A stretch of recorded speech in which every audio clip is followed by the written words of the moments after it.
ভাইরা আমার, বন্ধুরা আমার, বস্তুত পর্দা একটি ইসলামের সার্বক্ষণিক পালনীয় অপরিহার্য একটি বিধান।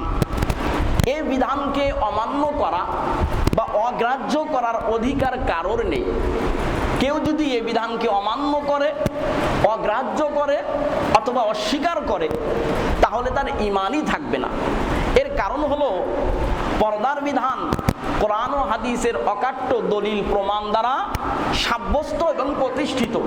তো আপনি পর্দার বিধানকে অস্বীকার করলেন, আপনি মানলেন না, তার মানে হলো আপনি কোরআন ও হাদিসকে অস্বীকার করলেন। আর কোরআন ও হাদিসের একটা জের জবর পেশকে কেউ যদি অস্বীকার করে, সেখানে বিধিবিধান তো বহু দূরের কথা, তাহলে তার ঈমান থাকে ভাই? তাহলে তার ঈমান থাকে না। তাহলে পর্দার বিধান এটি কার পক্ষ থেকে ভাই? আল্লাহ রাব্বুল আলামিনের পক্ষ থেকে। ভাইরা আমার, বন্ধুরা আমার, খুব আফসোস ও দুঃখের বিষয় হলো, খুব পরিতাপের সাথে বলতে হচ্ছে, এত মহামূল্যবান একটি বিধান, এত গুরুত্বপূর্ণ একটি বিধানকে আমাদের সামাজিকভাবে এটিকে খুব হালকা করে দেখা হয় এবং চরমভাবে হালকা করে দেখা হয়, খুব অবহেলার সঙ্গে দেখা হয় এবং খুব চরমভাবে অবহেলা করা হয় বিধানটাকে। আমাদের সামাজিক চলাফেরা, উঠা বসা, জীবন আচার দেখলে মনেই হয় না যে এটি একটি ফরজ বিধান, অথচ নামাজ যেমন ফরজ, রোজা যেমন ফরজ, হজ যেমন ফরজ, যাকাত যেমন ফরজ, অনুরূপভাবে এই পর্দার বিধানও আল্লাহ রাব্বুল আলামিন বান্দা বান্দির উপরে ফরজ করে দিয়েছেন। পর্দার বিধান কার পক্ষ থেকে ফরজ হয়েছে ভাই? আল্লাহ রাব্বুল আলামিনের পক্ষ থেকে বান্দা বান্দির উপরে ফরজ। বন্ধুগণ আমার, আমরা ঈমানদার। ঈমানদারের ঈমানের দাবি হলো আল্লাহ এবং আল্লাহর রাসূলের পক্ষ থেকে যখন যে সময়ে যে আদেশ করা হবে সেটা তার পালন করতে হবে। এখানে কোনো যুক্তি খাড়া করা যাবে না। ভালো লাগলেও করতে হবে, না লাগলেও করতে হবে। ভালো লাগলো সেটা করলাম, ভালো লাগলো সেটা করলাম না, এটার নাম আদৌ ইসলাম হতে পারে না। আল্লাহ রাব্বুল আলামিন পবিত্র কালামুল্লাহ শরীফের মধ্যে বলেন, আফাতুমিনুনা বিবাদিল কিতাব ওয়া তাকফুরুনা বিবাদ, তোমরা কি কিতাবের কিছু অংশ মানবে আর কিছু অংশকে অমান্য করবে? এই আয়াতই প্রমাণ, ইসলামকে মানলে পরিপূর্ণরূপে মানতে হবে, ইসলামকে পালন করলে পরিপূর্ণরূপে পালন করতে হবে। ইসলামের কোনো বিধান ভালো লাগলো সেটাকে আমি স্বীকৃতি দিলাম, আর কোনো বিধানকে ভালো লাগলো না সেটা নিয়ে আমি যুক্তি দাঁড় করালাম, সেটাকে না মানার জন্য, না পালন করার জন্য, এটার নাম কখনো ইসলাম হতে পারে না। আল্লাহ রাব্বুল আলামিন বলেন, ইয়া আইয়ুহাল্লাযীনা আমানু দুখুলু ফিস-সিলমি কাফা, হে ঈমানদারগণ, তোমরা ইসলামে পরিপূর্ণরূপে প্রবেশ করো। সামান্য একটু প্রবেশ করতে বলে নাই, পরিপূর্ণরূপে প্রবেশ করো। ওয়ালা তাত্তাবিউ খুতুওয়াতিশ শাইতান, আর শয়তানের পদাঙ্ক তোমরা কোনোভাবেই অনুসরণ করবে না। ইন্নাহু লাকুম আদুউম মুবিন, কেননা শয়তান হলো তোমাদের প্রকাশ্য শত্রু।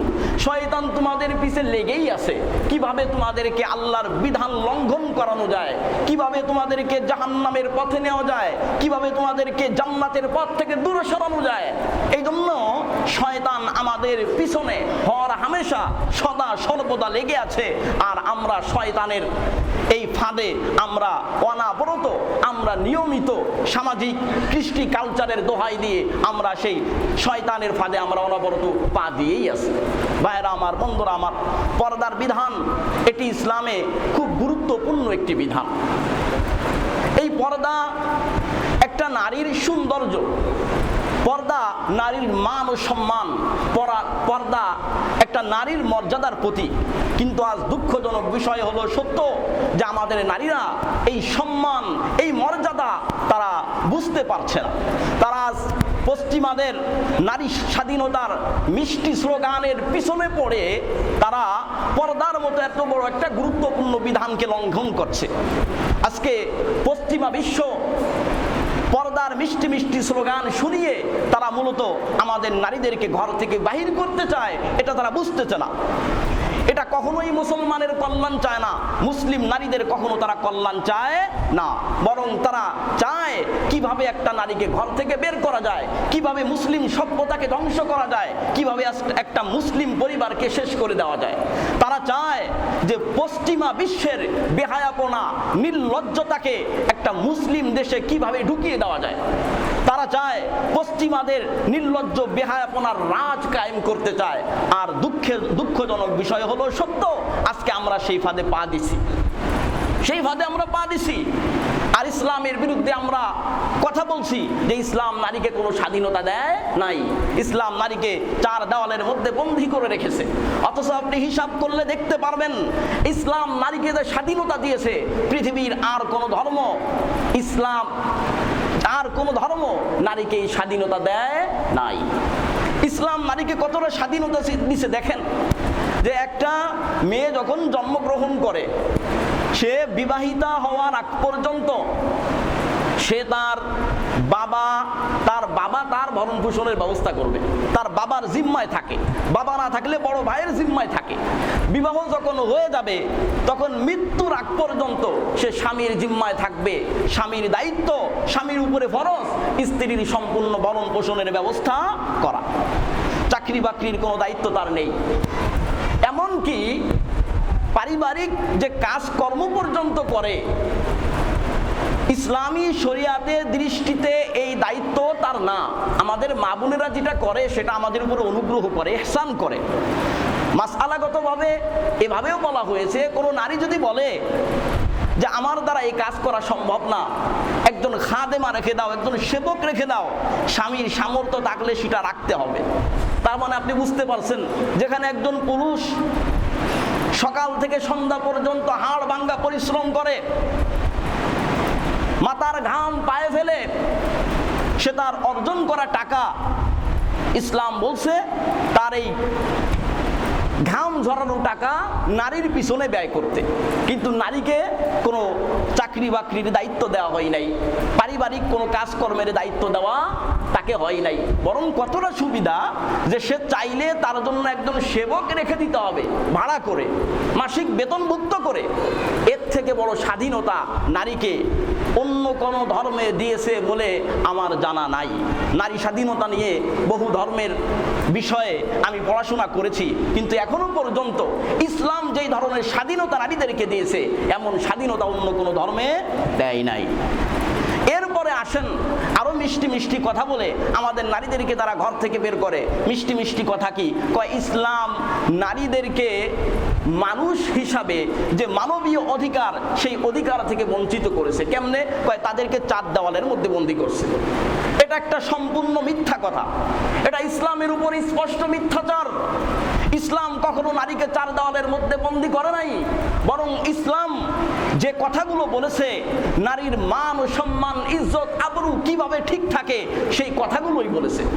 নারীকে চার দেওয়ালের মধ্যে বন্দী করে নাই।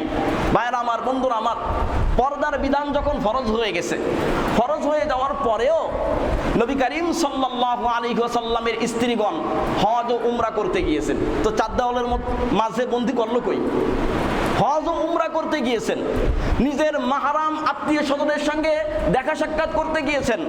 কেউ অসুস্থ হয়েছে, নবী করিম সাল্লাল্লাহু আলাইহি ওয়াসাল্লামের স্ত্রীগণ দেখতে গিয়েছেন, আত্মীয় স্বজনের খোঁজ খবর নিয়েছেন, বিভিন্ন অনুষ্ঠানে অংশগ্রহণ করেছেন। তাহলে নারীকে যদি চার দেওয়ালের মাঝে আবদ্ধই করে রাখতো, তাহলে নবী করিম সাল্লাল্লাহু আলাইহি ওয়াসাল্লাম ওনার স্ত্রীদেরকে ঘর থেকে বের হতে দিতেন? ভাই, ঘর থেকে বের হতে দিতেন? ঘর থেকে কখনোই বের হতে দিতেন না। কিন্তু আমরা নবী করিম সাল্লাল্লাহু আলাইহি ওয়াসাল্লামের জীবন দশাই দেখতে পাই, নবী সাল্লাল্লাহু আলাইহি ওয়াসাল্লামের স্ত্রীগণ এই সমস্ত কাজকর্ম করেছেন ঘরের মধ্যে থেকে নয়, বরং ঘরের বাহিরে গিয়ে। আমরা যদি একটু খেয়াল করে দেখি, নবী করিম সাল্লাল্লাহু আলাইহি ওয়াসাল্লামের ইন্তেকালের পরেও হযরত যায়নাব রাদিয়াল্লাহু তাআলা আনহা এবং হযরত সাউদা বিনতে জামআ রাদিয়াল্লাহু তাআলা আনহা, এই দুইজন স্ত্রী ছাড়া নবী করিম সাল্লাল্লাহু আলাইহি ওয়াসাল্লামের অন্যান্য স্ত্রীগণ তাদের জীবনের বিভিন্ন প্রয়োজনে ওনারা শালীনতার সঙ্গে, পর্দা তুষিদার সাথে ওনারা বাহিরে বের হয়েছেন। সাহাবা ইকরাম কোনো ধরনের মন্তব্য করেননি, সাহাবা ইকরাম কোনো ধরনের বাধা দেননি। যদি ঘরের চার দেওয়ালের মাঝে বন্দী করে রাখতো, সাহাবা ইকরাম তখন বলতেন যে আপনারা নবীর ইন্তেকালের পরে এটা করতেছেন কেন? কিন্তু এখনো পর্যন্ত কোনো হাদিসে, এবং একটা দুর্বল হাদিসও এরকম নাই যে কোনো সাহাবা নবীর স্ত্রীদেরকে ঘর থেকে বাহিরে যেতে নিষেধ করেছে।